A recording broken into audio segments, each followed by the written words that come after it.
City India news Telugu ఇది చీకటి వెలుగు. కూకట్పల్లి నల్ల చెరువు వద్ద నిర్మాణాలు చేపట్టిన వాటిని కూల్చేస్తున్న హైడ్రా. కన్నీరు మున్నీరుగా విలపిస్తున్న బాధితులు. ఎటువంటి నోటీసు లేకుండా కూల్చేస్తున్నారు అని ఆరోపిస్తున్నారు బాధితులు. కనీసం సామాన్లు కూడా తీసుకొనివ్వకుండా కూల్చేస్తున్నారని ఆవేదన. 50 లక్షల రూపాయలు పెట్టి ఫుడ్ క్యాటరింగ్ స్టాల్ ను కట్టుకున్న బాధితుడు కనీస సమయం ఇవ్వమని కోరుతున్నారు బాధితులు.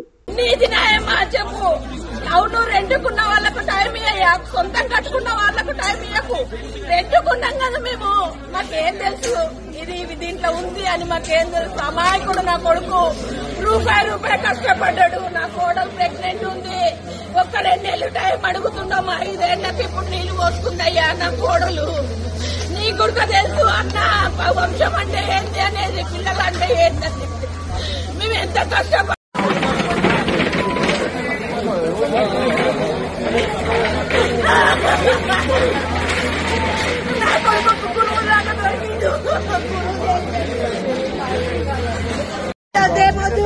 మమ్మల్ని ఇంట్లో తగలబెట్టేయండి. ఒకరోజు ఎప్పటికైనా సచ్చేదే, ఒకరోజు ఇంట్లో తగలబెట్టేయండి నన్ను.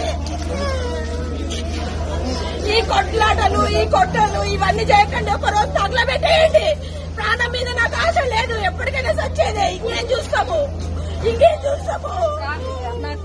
నా సామాన్లు పోయే వరకు నేను నా కొడుకు ప్రతి కష్టం. నా సామాన్లు పోయినాక కూలగొట్టుకుని ఏమైనా చేసుకోండి. సామాన్లు పోతాయి, మా సామాన్లు పోయినాక మీ ఇష్టం ఏమైనా చేసుకోండి. సామాన్లు పోయే వరకు నేను కూలగొట్టండి. నా సామాన్లు నాకు కావాలి. నా కొడుకుది ప్రతిదీ కష్టము. ఈ ప్లేస్ అంటే నాది కాదు, ప్లేస్ నాది కాదు. నా కొడుకు 2 తీసుకున్నాను. సామాన్లు పోయినాక మీ ఇష్టం ఏమైనా చేసుకోండి. నా కొడుకు అయితే అదృష్టం గుంజుకోలేరు.